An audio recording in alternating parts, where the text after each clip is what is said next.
Call the Parliamentary Secretary to the Minister for Finance. Thank you, Madam Speaker. It's now been more than 12 months since the Australian people voted the Australian Labor Party into opposition, September 7, 2013. Remember that date? You should. I would have thought that after 6 years of chaos, they probably needed a bit of a breather. Certainly the Australian people thought that. I would have thought they needed to put their feet up, Labor members, with a cup of tea and maybe a nice Fovo, to review the soap opera that was the Rudd-Gillard-Rudd administration. Certainly I would have thought that the jumped-up member for McMahon, a failed treasurer, a failed immigration minister, could have done some time to spend some time for some soul-searching, some much-needed soul-searching. Now, at some point in the past 12 months, you would have thought that Labor could have found the time, just a little bit of time, to formulate some policies, to come up with some alternative ideas.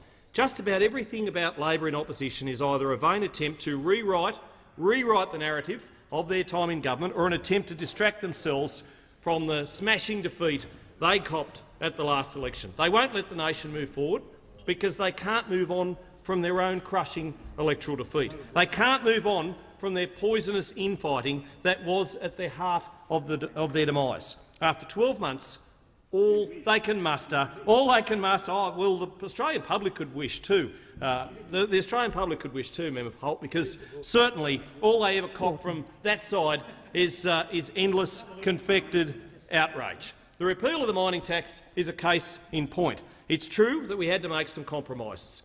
It's true, including a delay in planned increases in the rate of the superannuation guarantee. But we wouldn't have had to do it if Labor had respected the clear mandate we were given at the last election to abolish the mining tax. We were always upfront about the need to abolish the low-income superannuation contribution scheme.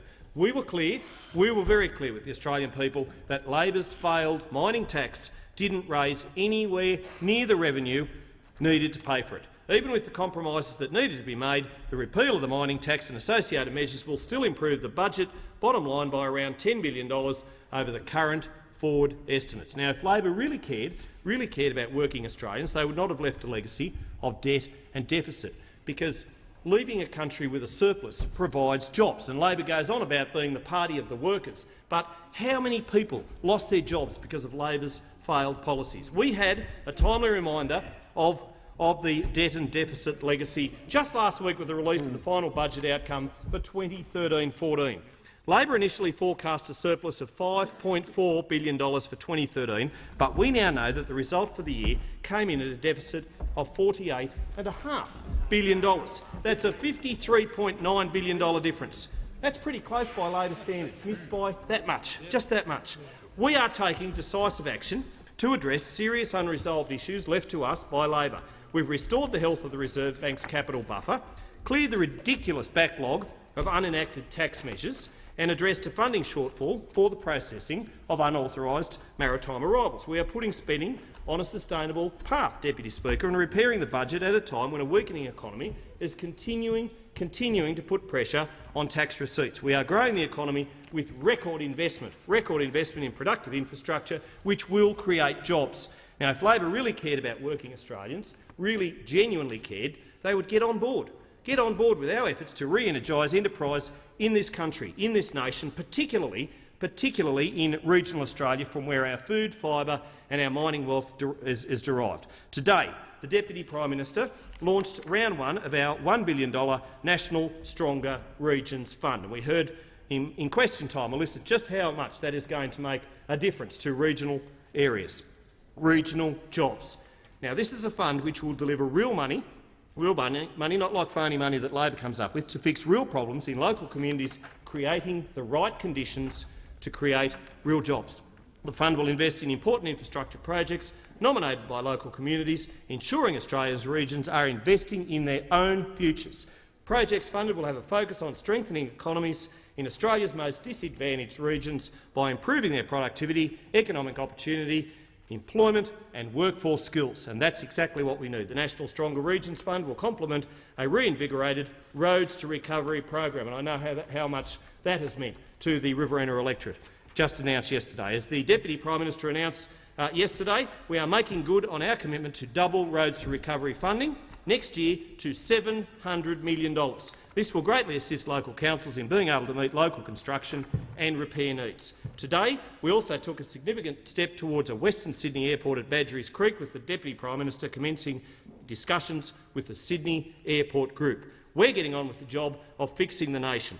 He's a busy bloke, the Deputy Prime Minister. He's a busy bloke, and the fine work he and other Nationals in government are doing makes a mockery of the claims made by those opposite that the Nationals are not sticking up for rural and regional Australia. The Nationals, and some excellent regional Liberals too, I might add. We're going to hear soon from the member for Corangamite, an outstanding representative, outstanding in her electorate.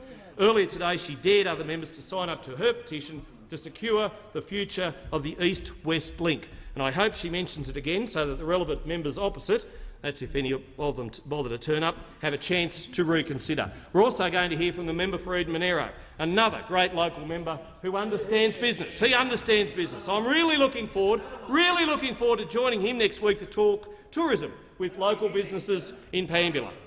We're going to hear from my good friend, the member for Page. It was great to be with him in Lismore a couple of weeks ago, meeting with local businesses and talking about how to bring greater prosperity to northern New South Wales. And we're going to hear from the member for Banks. Another fine member. You won't be here either the way you're going, with a strong background in business, and he's getting on with the job of advocating for his constituents in south-western Sydney. Now, it's passionate local members such as these who understand. They actually get it, the needs of local business, both big and small. And do you know what the definition of a medium-sized business is? It was a business which was a big business before Labor came into power. Do you know what the definition of a small business is? It was a medium-sized business when Labor came into power. But we're getting on with the job of getting those businesses back firing. We're getting on with the job of producing real jobs with real money to ensure that building stronger regions funds, that roads to recovery and that good local representation is going to put them back on track to make money, and by making money they'll be paying more taxes. By paying more taxes we'll be able to help repay the debt and deficit that Labor left us. If Labor really cared about working Australians, they wouldn't have voted in the Senate yesterday to waste thousands of taxpayers' dollars. Apparently there aren't enough issues to be dealt with in the Commonwealth sphere. The Palmer United Party and Labor think we need to go into the affairs of Queensland as well. How disgraceful. Well, let's be clear. We're only talking about the Queensland Liberal National Party government, not the previous Queensland Labor administration. Oh no. We wouldn't want to shine a light too brightly on Labor's record of failing to deliver for Queensland. No, we wouldn't want to do that. I don't think the people of Queensland have forgotten that, and we'll only be too happy to remind them at next year's Queensland state election. Because I tell you what, that's when the Queensland voters will have their say, and I tell you what, they won't forget. They won't forget the years of Anna Bligh, the years of Labor misadministration. This committee will deliver money into the pockets of the committee chair, but I'm not all that clear what it does for Australian taxpayers. It's certainly not good value for money. Now, Kevin Rudd, the former member for Griffith, yes, who? Yeah, you've forgotten him already. I know it's forgettable. I know it's certainly forgettable, member for Oxley, but he summed up his party's outlook when he said in his maiden speech that politics is all about power. That's what he said in his maiden speech to this House, that politics is all about power. Well, politics is not all about power. Politics is about people.